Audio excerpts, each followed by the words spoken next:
स्वामी सेवेकरांना श्री स्वामी समर्थ। तर तुमचं प्रियालयच्या चॅनलमध्ये अगदी मनापासून स्वागत आहे। 4 डिसेंबर 2025 रोजी दत्त जयंती आहे आणि दत्त जयंतीनिमित्त आपल्या घरामध्ये आपल्याला किंवा सामूहिक पद्धतीने आपल्याला श्री गुरुचरित्राचं पारायण करायचं आहे।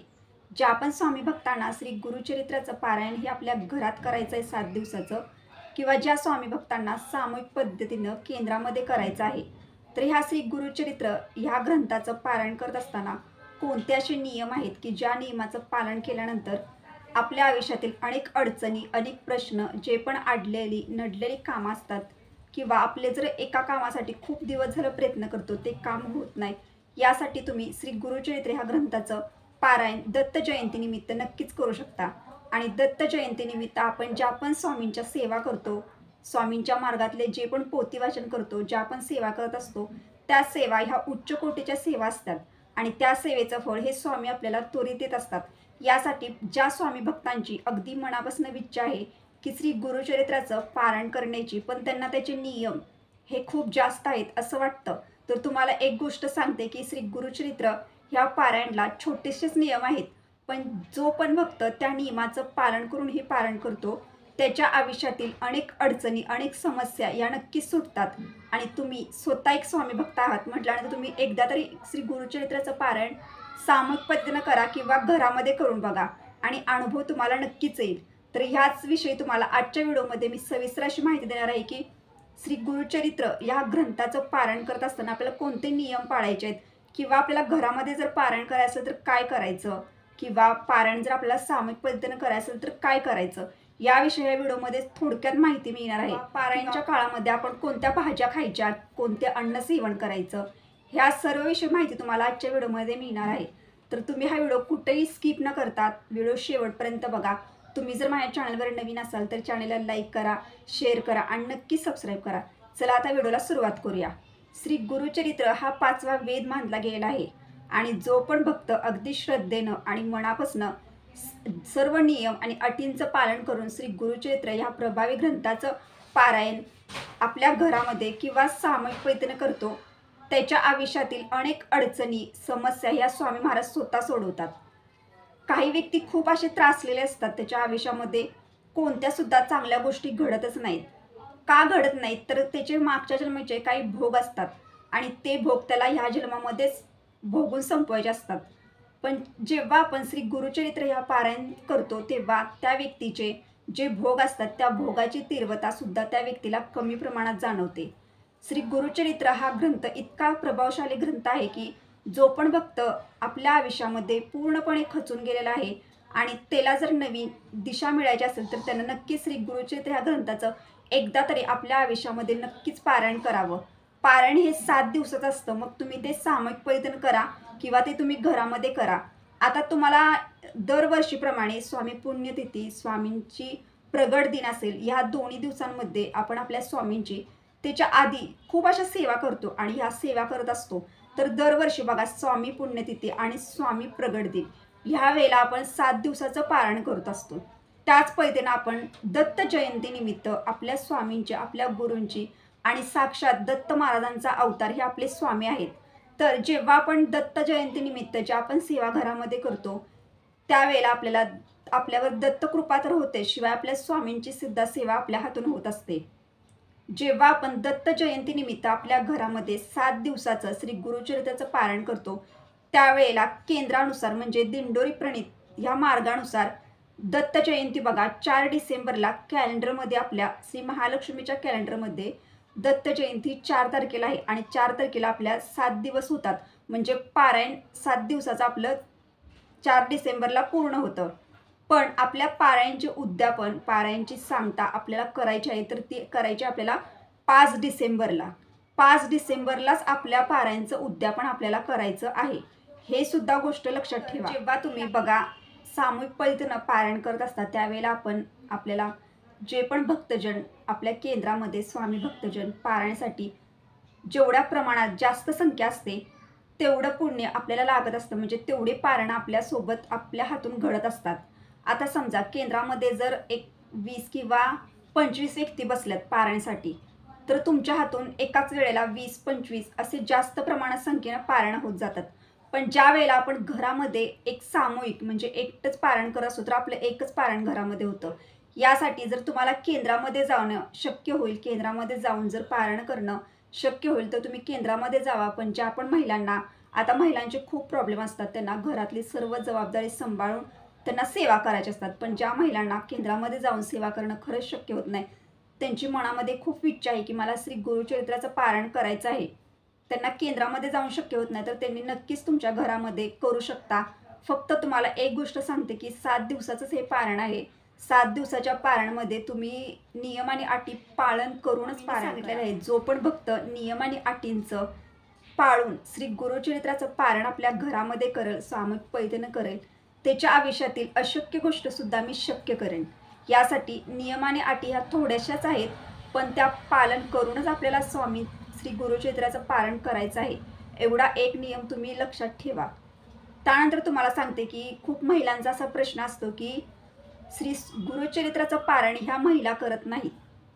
तर तुमच्यासाठी एक सांगते की आपला जो दिंडोरी प्रणीत स्वामी मार्गातला श्री गुरुचरित्र हा ग्रंथ आहे ना, त्या ग्रंथाचं पारायण आपण महिला सुद्धा करू शकतो. त्यासाठी तो ग्रंथ तुम्ही घ्या आणि त्या ग्रंथाचं पारायण करा. आपण कधीपासून सुरू करायचं आहे, तर पारायण आपल्याला 28 नोव्हेंबरला पारायणला सुरुवात करायची आहे. म्हणजे 4 डिसेंबरला 7वा दिवस येणार पारायणचा आणि त्या दिवशी आहे दत्त जयंती. कॅलेंडराप्रमाणे दत्त जयंती ही 4 डिसेंबरला आहे, पण आपल्याला 4 डिसेंबरला आपल्या दत्त महाराजांचा उपवास करायचा आहे आणि उपवास केल्यामुळं आपल्याला उद्यापन हे 5 डिसेंबरलाच करायचं आहे. म्हणजे आपल्या केंद्रानुसार, आपल्या स्वामी केंद्रानुसार आपल्याला दत्त जयंती ही किती तारखेला करायची आहे, तर 5 डिसेंबरला साजरी करायची आहे आणि उद्यापन सुद्धा आपल्याला 5 डिसेंबरलाच करायचं आहे. 4 डिसेंबरला आपल्याला उपवास करायचा आहे आणि 5 डिसेंबरला आपल्याला उद्यापन करायचं आहे. एवढा लक्षात तुम्ही नियम एक ठेवा. तर आता तुम्हाला पुढं सांगते की जेव्हा आता 28 तारखेला आपण पारायणला सुरुवात करणार आहे, तर 28 तारखेला पारायणला सुरुवात करत असताना त्याच्या आधी तुम्ही तुमचं घर जे असेल ते थोडी स्वच्छता वगैरे करून घ्या. कारण श्री गुरुचरित्र हा खूप प्रभावशाली ग्रंथ आहे. त्यामुळं हा ग्रंथाचं पारायण जर तुम्ही तुमच्या घरामध्ये जर करणार असाल ना, तर घर एक तुम्हाला 4 दिवसापूर्वी एक स्वच्छ वगैरे करून घ्या. तुमचं देवघर वगैरे तुम्हाला स्वच्छ करून घ्या. आता देवघर स्वच्छ करणं म्हणजे काय, तर ज्या ठिकाणी आपण आपल्या देवांची मांडणी करतो, आपलं देवघर असतं ते काढायचं, साईडला ठेवायचं आणि तिथं सुद्धा आपल्याला झाडून वगैरे स्वच्छ घ्यायचा, देवारा पूर्णपणे क्लीन करून घ्यायचा आणि पुन्हा तो देवारा त्या जागेवरती ठेवून घ्यायचा. तारखेला सुरुवात करायची आणि पारायणच्या 28 तारखेच्या आदल्या दिवशी आपल्याला आपल्या घरामध्ये 5 चपात्या बनवायच्या आहेत. छोट्या छोट्याशा आपल्याला एवढ्याशा म्हणजे एवढ्या साईजच्या तुम्ही छोट्या छोट्या चपात्या बनवून घ्या. त्यातल्या तुम्हाला 4 कुत्र्याला खाऊ घालायच्या आहेत आणि 1 चपाती तुम्हाला गाईला खाऊ घालायची आहे. आता जवळपास जर गाई मिळत नसेल तर गोरक्षणामध्ये जाऊन तुम्ही गाईला खाऊ घाला आणि कुत्र्यांना जर द्यायचं असेल तर साईडला वगैरे जरी ठेवला तरी चालेल, पण ते कुत्रे ते नैवेद्य म्हणजे त्या ज्या चपात्या आहेत त्या नक्कीच खातील अशी पण काळजी घ्या. नाहीतर तुम्ही तिथं थांबा, कारण हे जे आपण श्री गुरुचरित्र पारायण करणार आहोत आणि त्याच्यासाठी हे आपण आदल्या दिवशी करत असतो. त्यासाठी या आपल्या 5ही चपात्या, 1 चपाती गाईनं खाल्ली पाहिजे आणि 4 चपात्या ज्या छोट्या ज्या कुत्र्यांनी खाल्ल्या पाहिजे ह्याची पण तुम्ही काळजी घ्या. त्यानंतर आपल्याला दुसऱ्या दिवशी पारायणला सुरुवात करायची आहे. तर पारायणला आपल्याला 28 तारखेला सुरुवात करून आपल्या घरामध्ये आपल्याला पारायण करायचं असतं. तर पूजा मांडणी अगदी सोपी आहे, साध्या पद्धतीनं आहे. पूजा मांडणी कशी करायची ह्याविषयी सविस्तर माहिती देणारा व्हिडिओ सुद्धा मी आपल्या चॅनलवर नक्कीच टाकेन लवकरच. तर आजच्या व्हिडिओमध्ये मी तुम्हाला नियम आणि थोड्याफार प्रमाणात गुरुचरित्र पारायण करत असताना कोणते नियम पाळायचे, कोणत्या भाज्या खायच्या, ह्या सर्व गोष्टी तुम्हाला ह्या व्हिडिओमार्फत सांगते. आणि पारायणची मांडणी म्हणजे आपल्या घरामध्ये करण्यात पारायणची मांडणीचा व्हिडिओ मी नेक्स्ट टॉपिकमध्ये नक्कीच तुम्हाला सांगेन. तर आता मी ह्याच्यामध्ये तुम्हाला प्रथम सांगते की देवघराची इथं आपल्याला पोती ठेवून वाचन करायचं आहे. पोती आपण ज्या दिवशी ठेवणार म्हणजे 28 तारखेला पारायणला सुरुवात करणार त्या दिवसापासून आपलं ज्या दिवशी उद्यापन होणार त्याच दिवशी आपल्याला पोती हलवायची आहे. एवढं लक्षात ठेवा. आता तुम्हाला सर्वांना माहिती आहे की पोती वाचन हे आपण पहाटे लवकर उठून करतो. ज्या महिलांना सकाळी पहाटे उठून करणं शक्यच होत नाही त्या महिलांनी 10च्या आतच वाचन पूर्ण करून घ्यायचं आहे. आणि त्यानंतर 12 ते 12:30 ह्या वेळेमध्ये आपल्याला स्वामींची सेवा करायची नाही, दत्त महाराजांची सेवा करायची नाही. तो स्वामी महाराजांचा, दत्त महाराजांचा भिक्षेची वेळ असते, त्यासाठी 12 ते 12:30 या वेळेमध्ये सेवा करायची नाही. तर आता हे तुम्हाला थोडक्यात मी सांगितलं की कशा पद्धतीनं पारायणला सुरुवात करायची. पारायणला तुम्ही ज्या दिवशी सुरुवात करणार त्या दिवशी आपल्याला आपल्या घरामध्ये संकल्प करायचा आहे. आता संकल्प करायचा म्हणजे काय, तर आपली जी पण इच्छा असेल, तुम्ही ज्या गोष्टीसाठी तुमच्या आयुष्यात कोणता असा प्रॉब्लेम आहे की त्या गोष्टीसाठी, त्या प्रॉब्लेमसाठी किंवा समस्येसाठी किंवा तुमचं असं कुठलं असं काम आहे अडलेलं नडलेलं किंवा तुमच्या घरामध्ये खूप असे त्रास आहेत, तर ह्या सर्व गोष्टीसाठी जर तुम्ही पारायण जर करत असाल तर ते आपले स्वामी महाराजांना सांगायचं. म्हणजे पहिल्या दिवशी संकल्प करायचा, बसायचं, पारायण श्री गुरुचरित्र हा ग्रंथ तिथं ठेवून घ्यायचा पाटावरती, त्याची पूजा वगैरे करून घ्यायची आणि त्यानंतर आपल्या हा जो उजवा हात असतोय ना, तो उजवा हात असा धरायचा. आपल्या हातामध्ये थोडंसं पाणी घ्यायचं, त्याच्यामध्ये एक फूल घ्यायचं, त्याच्यामध्ये थोड्याशा अक्षता टाकायचा, हळदी कुंकू टाकायचं, खाली आपल्या घरात जे तामण असतं ना ते तामण ठेवायचं आणि हात असा पकडून आपल्या स्वामी महाराजांजवळ तुम्ही ज्या कारणासाठी हे पारायण करतात ते सांगायचं. स्वामींना तुमचं गोत्र सांगायचं, स्वामींना तुमचं नाव सांगायचं आणि तुमची जी पण समस्या असेल ती स्वामींना सांगायचं आणि स्वामींना बोलायचं की माझ्याकडनं हे पारायण तुम्ही करून घ्या, अशी स्वामींना प्रार्थना करायची. हा संकल्प झाला. संकल्प पहिल्या दिवशीच करायचा आहे आणि संकल्प अगदी व्यवस्थित कशा पद्धतीनं करायचा याविषयी जर सविस्तर माहिती देणारा व्हिडिओ तो सुद्धा आपल्या चॅनलवरती आहे, तो सुद्धा तुम्ही नक्कीच बघून घ्या. पण मी इथं तुम्हाला थोडक्यात सांगितले आणि हे सर्व बोलून आपलं जे हातातलं पाणी असतं ते आपल्याला तांबणामध्ये सोडून द्यायचं आहे आणि त्यानंतर आपल्याला पारायणाला सुरुवात करायचं आहे. तर आता एवढ्या गोष्टी मी तुम्हाला इथपर्यंत सांगितल्या, तर तुम्हाला सर्वांना समजल्या असतील. तर आता मी तुम्हाला सांगते की नियम कोणते आहेत, की जे नियम पाळून आपल्याला पारायण करायचं आहे. तुम्हाला सांगते की ज्या घरामध्ये श्री गुरुचरित्राचं पारायण होतं ना, त्या घरामध्ये प्रत्यक्षात आपले दत्त गुरु महाराज हे सूक्ष्म स्वरूपात वास करत असतात आणि ह्या दिवसामध्ये दत्त तत्व हे खूप जास्त सामावलेलं असतं, जास्त प्रमाणात असतं. त्यासाठी आपण जेवढ्या सेवा करणार ना दत्त महाराजांच्या, तेवढ्या आपल्याला कृपा आशीर्वाद आपल्या घरावर राहणार आणि आपल्यावर राहणार. यासाठी प्रत्येकानं श्री गुरुचरित्राचं पारायण करण्याचा प्रयत्न नक्कीच करा. आता प्रथम तुम्हाला एक सांगते की नियम कोणते आहेत हे सांगते आणि कोणत्या भाज्या या पारायण काळामध्ये आपण काय खायचं, काय नाही खायचं ह्याविषयी सुद्धा थोडक्यात सांगेन. तर प्रथम मी तुम्हाला सांगते की ज्या दिवशी तुम्ही पारायणाला सुरुवात करणार आहे, आता पारायण आपण संकल्प करून केलाय, तर तुम्हाला पहिल्या सर्वात महत्त्वाचा नियम सांगते की ज्या घरामध्ये हे श्री गुरुचरित्र पारायण केलं जातं त्या घरामध्ये 7 दिवस मांसाहारी पूर्णपणे बंद. ग्रंथाचं पठण आपण आपल्या घरामध्ये करत असतो, त्यावेळेला आपल्या घरामध्ये साक्षात स्वामी महाराज असतात, साक्षात दत्त महाराज असतात. त्यासाठी आपल्या घरामध्ये आपण मांसाहारी बनवायचं नाही आणि हा नियम तुम्हाला अगदी कडकडीत पाळायचा आहे. हा नियम इतका महत्त्वाचा नियम आहे ना, कारण खूप असे स्वामी भक्त आहेत की ज्यांना पारायण करायची, महिला आहेत, पारायण करायची खूप इच्छा आहे पण त्यांच्या घरामध्ये असे प्रॉब्लेम आहेत. तर तुम्ही घरातल्या सर्वांना ह्या गोष्टी सांगा, पण तुम्ही तुमच्या घरामध्ये खरंच सांगते की ह्या दिवसामध्ये मांसाहारी बनवू नका. हा एक नियम झाला. हा नियम तुम्ही कडकडीत पाळायचा आहे. जोपर्यंत आपल्या पारायणाला सुरुवात झालेली आहे त्या दिवसापासून पारायणचं उद्यापन होत नाही तोपर्यंत आपल्या घरामध्ये असले पदार्थ बनवायचे नाहीत आणि स्वतःसुद्धा खायचे नाहीत. कोणी दुसऱ्यांनी सुद्धा घरातल्या व्यक्तीनं खायचे नाहीत. कारण जी व्यक्ती हे पारायण करत असते त्या व्यक्तीचे म्हणजे ती व्यक्तीची गरज ती तिच्या घरातल्या व्यक्तींसाठीच हे पारायण करत असते. त्यासाठी त्या व्यक्तीनं सुद्धा त्या व्यक्तीसाठी या गोष्टी नक्कीच पालन करा आणि घरामध्ये खरंच मांसाहारी बनवू नका. हा नियम कडकडीत आहे आणि गुरुचरित्र पारायणासाठी हा नियम एकदम सर्वांनी पाळलाच पाहिजे. हा एक नियम झाला. आणि जी व्यक्ती पारायण करत असते त्या व्यक्तीनं पराण न घ्यायचं नाही. तर श्री गुरुचरित्र पारायण आपण जेव्हा करत असतो तेव्हा पराण आपल्याला घ्यायचं नाही. का घ्यायचं नाही, तर बघा आपण जेव्हा एखाद्याच्या घरातलं अन्न सेवन करतो, आता त्या व्यक्तीनं ते कोणत्या भावनेनं बनवले हे आपल्याला माहीत आहेत का? कारण अन्न जरी आपण शिजवत असलो तरी सुद्धा आपल्या मनामध्ये एक प्रसन्नता पाहिजे आणि जेव्हा आपण दुसऱ्यांचं परान्न घेतो त्याचे दोष आपल्याला लागतात. यासाठी ह्या 7 दिवसांमध्ये तुम्ही तुमच्या घरामध्ये जे अन्न बनवलं तेच अन्न, त्याच भाज्या तुम्हाला सेवन करायच्या आहेत. तुम्ही तुमच्या घरातील आई किंवा बायको किंवा मुलगी हिनं जे अन्न बनवलेलं असतं ते अन्नसुद्धा ह्या दिवसांमध्ये खाऊ शकता. पण तुम्हाला बाहेरचं कुणाचं सुद्धा अन्न, शेजाऱ्यांचं किंवा जे पण आपले नातलग असते त्यांच्या घरातलं आपल्याला परान्न सेवन करायचं नाही. तुम्ही एखाद्या लग्न समारंभामध्ये जरी गेला, शक्यतो जाणं टाळा. पण तुम्हाला जर जवळचं एखादं लग्न आलं, तुम्हाला जायलाच पाहिजे, जर असं काही गोष्टी झाल्या तर तिथं जावा, पण तुम्ही अन्न तिथलं सेवन करू नका. हा पण नियम आपल्याला पाळायचा आहे. एक नियम आहे की जी पण व्यक्ती ह्या श्री गुरुचरित्र ह्या ग्रंथाचं पारायण घरामध्ये करते त्या व्यक्तीनं रात्री झोपत असताना गादीवर, बेडवरती आपल्याला झोपायचं नाही. तुम्ही जमिनीवरती एखादी सतरंजी अंथरू शकता, एखादी चटई अंथरू शकता आणि त्याच्यावरती तुम्ही झोपू शकता.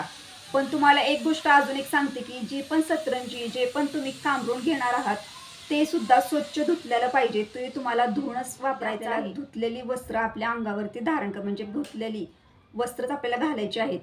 त्यानंतर जी पण महिला बघा अगदी मनापासून पारायण करतं, तिच्या आयुष्यातील अशक्य गोष्टी या स्वामी महाराज नक्कीच शक्य करतात. आता तुम्हाला दुसरी एक गोष्ट सांगते की पारायणच्या काळामध्ये बघा आपण आपल्या घरामध्ये करत असतो, त्यावेळेला आपल्या घरामध्ये अनेक व्यक्ती येतात जातात, पण त्या कुठून आल्यात कशा आल्यात हे आपल्याला माहिती नसतं.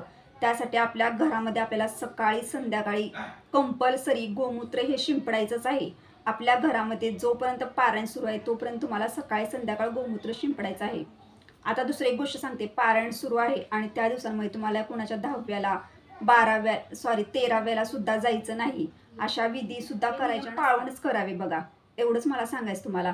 आता मी तुम्हाला सांगते की ह्या दिवसांमध्ये आपल्याला कोणत्या भाज्या कोणते पदार्थ सेवन करायचे. आता ज्या दिवशी आपण पारायणाला सुरुवात केली त्या दिवशी आपण जर चपाती खाल्ली किंवा भाकरी, ज्वारीची भाकरी, चपाती म्हणजे गव्हाची चपाती, ज्वारीची भाकरी आणि तांदूळ म्हणजे तांदळाचा भात बनवतो. तर आता समजा तुम्ही पहिल्या दिवशी जर गहू खाल्ल्यात म्हणजे गव्हाची चपाती खाल्ली, तर तुम्हाला 7 दिवस गव्हाची चपाती सकाळ संध्याकाळ खायची आहे. भाकरी, ज्वारीची भाकरी, भात आपल्याला खायचं नाही. जर तुम्ही पहिल्या दिवशी ज्वारीची भाकरी खाल्ली बनवून, तर तुम्हाला पूर्णपणे 7 दिवस सकाळ संध्याकाळ ज्वारीची भाकरीच खायची आहे. या दिवसामध्ये आपल्याला तामसी पदार्थ खायचे नसतात. कांदा, लसूण हे सर्व आपल्याला वर्ज्य करायचं म्हणजे बंद करायचं, कारण हे तामसी पदार्थ आहेत. जेव्हा पण आपण पारायणच्या काळामध्ये भात वगैरे खातो बघा किंवा हे असे तामसी पदार्थ खाल्ले गणे की आपली चिडचिड होते, आणि भात जर आपण खाल्ला नाही या दिवसामध्ये तर आपल्याला असं म्हणजे आळस आल्यागत होतं. त्यासाठी भात म्हणजे तांदळाचे पदार्थ तुम्ही आपल्याला कोणत्याही प्रकारची कडधान्य डाळी खायची नाहीत. आपल्याला शेंगदाणे सुद्धा ह्या दिवसांमध्ये खायचे नाहीत. हे तुम्ही हा नियम पाळात तर तुम्हाला खायचं काय, तर तुम्हाला जास्त करून जे आपण घरी बनवलेली चटणी असते बघा त्याच्यामध्ये कांदा असतो, तर त्याचा सुद्धा वापर करायचा. तर आपल्याला मिरची पूड जी नुसती आपण मिरची असते ना लालमध्ये बघा, ती मिरची पूड खाऊ शकता तुम्ही. हळद सुद्धा खाऊ शकता तुम्ही. हे सर्व घालून सुद्धा भाजी बनवून खाऊ शकता. फक्त आपल्याला चटणी खायची नाही. मिरची पूड, लाल मिरची नुसती आणि हिरवी मिरची आणि त्यानंतर हळद याचा वापर करून भाजी बनवू शकतो. तर आता कोणत्या भाज्या खायच्या, तर आपल्याला टोमॅटो आपण खाऊ शकतो, तुम्हाला कोबी खायचा आहे, तुम्हाला वांगंसुद्धा खायचं आहे, तुम्हाला पालक खायचं आहे, तुम्हाला बटाटो खायचा आहे, तुम्हाला भेंडीसुद्धा खाऊ शकता. तर ह्या ज्या भाज्या आहेत त्या आपण खाऊ शकतो आपण. त्यानंतर आपण गाजरसुद्धा खाऊ शकतो. आणि ह्या सर्व भाज्या बनवताना बघा, तुम्हाला जर भेंडीची भाजी बनवायची असेल तर भेंडीची भाजी बघा, आपण भेंडीमध्ये थोडीशी हळदसुद्धा घालू शकतो, हिरवी मिरचीसुद्धा घालू शकतो आणि त्याच्यानंतर आपण भेंडी बनवू शकतो. किंवा तुम्ही बटाट्याची भाजी बनवताना बघा, बटाट्याच्या भाजीमध्ये सुद्धा तुम्ही हिरवी मिरची घालून थोडीशी हळद घालून सुद्धा भाजी बनवू शकता आणि ती सुद्धा तुम्ही खाऊ शकता. आता ह्याच्यासाठी आपल्याला तेल कोणतं वापरायचं, आपल्याला करडईचं तेल हे यासाठी घे. गुरुचरित्राचं पारायणचं ते नियम थोडेसेच आहेत बघा, आपल्याला थोडं जास्त वाटतं असं ऐकल्यावर, पण जेव्हा तुम्ही पारायणला सुरुवात करणार ना तेव्हा ते पारायण 7 दिवसाचं नक्कीच पूर्ण होतं. लगेच म्हणजे दिवस हे पटापटा जातात आणि स्वामी महाराज जी ज्या आपण भक्ताची मनापासून इच्छा असते ना त्याच्याकडनं हे पारायण नक्कीच करून घेतात. फक्त तुम्हाला एवढंच सांगायचं आहे, पारायण करताना नियम आणि अटीचं पालन करूनच पारायण. तुम्हाला जर शक्य असेल श्री गुरुचरित्राचं पारायण घरी करणे किंवा केंद्रामध्ये जाऊन तर नक्कीच करा दत्त जयंती निमित्त. तर तुम्हाला जर हा व्हिडिओ आवडला असेल तर लाईक करा, शेअर करा आणि नक्कीच सबस्क्राईब करा. भेटूया आता नेक्स्ट व्हिडिओ. पण सर्व स्वामी सेवेकरांना श्री स्वामी समर्थ.